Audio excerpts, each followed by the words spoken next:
لو مجموعك جاب كلية تجارة ما تستعجلش انك تكتب الرغبات قبل ما تشوف الفيديو ده، لان جوه كلية تجارة نفسها في اكتر من نظام، وفي ناس بعد التخرج مرتباتها بتكون ضعفين او 3 من ناس تانية رغم انهم كلهم دخلوا نفس الكلية.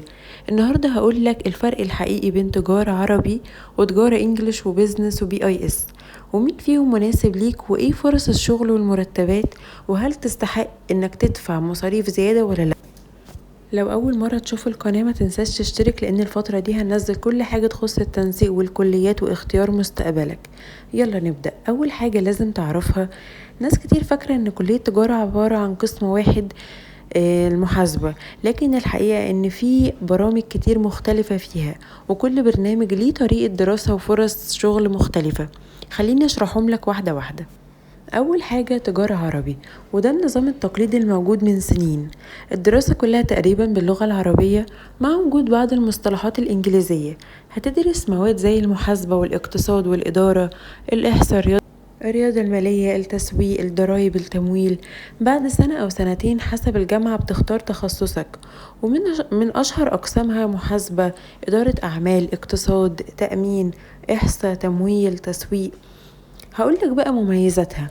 مصاريفها طبعا قليلة جدا لأنها حكومية، مناسبة لأي طالب مستواه في الإنجليزي عادي. فرص الشغل كتير لو طورت نفسك. عيوبها بقى المنافسة فيها كبيرة جدا، ولو اعتمدت على الكلية فقط بدون كورسات أو تدريب هتكون صعب عليك إن انت تتميز فيها. تاني كلية معانا كلية تجارة انجليش. ناس كتير فاكرة انها كلية مختلفة، لكن الحقيقة هي نفس كلية التجارة، لكن الدراسة فيها بتبقى باللغة الإنجليزية. الكتب والمحاضرات والامتحانات باللغة الإنجليزية. هل المناهج أصعب؟ المحتوى العلمي قريب جدا، لكن اللغة هي اللي بتفرق. لو الإنجليزي عندك كويس هتتأقلم بسرعة. طيب خلينا نتكلم عن مميزاتها. الإنجليزي بتاعك هيتطور جدا، بتبقى جاهز أكتر للشركات الخاصة. شركات كتير بتفضل بصراحة خريجين تجارة انجليش. فرص السفر بتكون أفضل في بعض الوظائف. طيب هل هي أحسن من تجارة عربي؟ لو هتقعد ال4 سنين ومش هتطور نفسك، لأ طبعا. لكن لو هتتعلم برامج محاسبة وإكسل وإنجليزي وتاخد تدريب ورا تدريب، وقتها هيفرق معاك فعلا. طيب تالت كلية معانا هي كلية البيزنس، ودي بقى ناس كتير بتتلخبط فيها. برامج البيزنس كتير، لكن بتعتمد أكتر على إدارة الشركات، بمعنى أنك هتدرس فيها الماركتينج، الهيومن ريسورسز، الفاينانس، البيزنس استراتيجي، السبلايشن.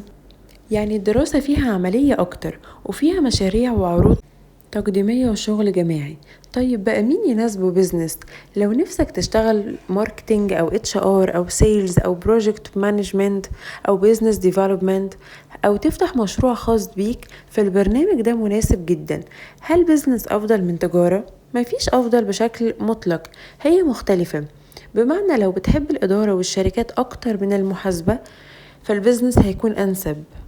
رابع حاجة كلية BIS، وده البرنامج اللي ناس كتير بدأت تسمع عنه آخر فترة، واسمه الكامل Business Information Systems، يعني نظم معلومات الأعمال.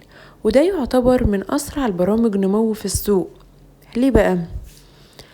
لأنه عبارة عن دمج بين BIS وإدارة الأعمال وتكنولوجيا المعلومات. يعني هتدرس الإدارة وفي نفس الوقت هتدرس مواد تقنية زي قواعد البيانات، البرمجة، تحليل النظم، إدارة المشروعات، تحليل البيانات، الذكاء الاصطناعي في الأعمال، التجارة الإلكترونية، نظم المعلومات. طيب تعالى نعرف مين يناسبه BIS. أي حد يحب التكنولوجيا والكمبيوتر لكن مش عايز يدخل هندسة أو حاسبات، فدي كلية هتبقى مناسبة جدا ليه، لأن هي هترضي رغباته أكتر. طيب أهم وظائفها ERP Consultant, Systems Analyst, Business Intelligence, Digital Transformation, Data Analyst, Business Analyst. وده من المجالات اللي الطلب عليها بيزيد سنة بعد سنة. طيب BIS الفرع الجديد ده ايه؟ في السنوات الأخيرة جامعات كتير بدأت تفتح برامج BIS أو توسعها لأنها مرتبطة بالتحول الرقمي وسوق العمل الحديث. لكن لازم تعرف إن تفاصيل البرنامج وساعات الدراسة والمصاريف وشروط القبول ممكن تختلف من جامعة لأخرى. قبل ما تختار ادخل على موقع جامعتك وشوف الخطة الدراسية، المواد اللي هتدرسها، التدريب العملي، اعتماد البرنامج. ما تعتمدش على الاسم فقط لأن المحتوى هو اللي بيحدد قيمته. طيب لو هنعمل مقارنة سريعة، تجارة عربي مناسبة للناس اللي عايزة مصاريف أقل، مستواها في الإنجليش متوسط أو أقل، مستعد تطور نفسك بكورسات. طيب تجارة انجليش مناسبة لو الانجليش بتاعك كويس، نفسك تشتغل في شركات خاصة او متعددة الجنسيات، بتحب الدراسة بالانجليزي اصلا.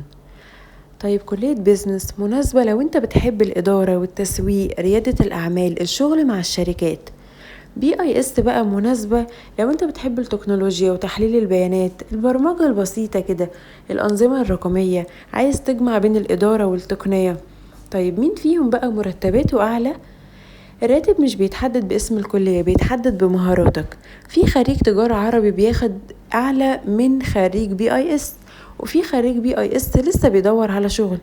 الفرق الحقيقي هو في مستواك في الإنجليش، والتدريب أثناء الدراسة والكورسات، واستخدام باور BI والإكسل وأدوات تحليل البيانات، التواصل، الخبرة العملية مثلا. دي الحاجات اللي الشركات بتدور عليها فعلا. لو بتحب المحاسبة والأرقام اختار تجارة، دي الخلاصة. ولو الإنجليش بتاعك كويس فكر في تجارة إنجليش. ولو بتحب الإدارة والتسويق والشركات، البيزنس هيكون مناسب جدا ليك. ولو نفسك تدخل مجال يجمع بين الإدارة والتكنولوجيا وتشوف فرص كبيرة في التحول الرقمي وتحليل البيانات، فكر في BIS. آخر حاجة، مفيش كلية هتضمن لك النجاح لوحدها، ومفيش كلية هتقف في طريقك لو اجتهدت وطورت نفسك. اختيار الكلية مهم، لكن اللي هيفرق معاك فعلا بعد 4 سنين هو مهاراتك اللي اكتسبتها، والتدريب اللي أخدته، واستعداداتك لسوق العمل. ولو عندك أي سؤال عن الكلية، تجارة، BIS، بيزنس، أو عايز فيديو عن أفضل أقسامهم، أو الفرق بين المحاسبة وإدارة الأعمال والتسويق، اكتبلي في التعليقات. وما تنساش تعمل لايك وتشترك في القناة عشان يوصلك كل جديد عن التنسيق والكليات. Thank you for watching.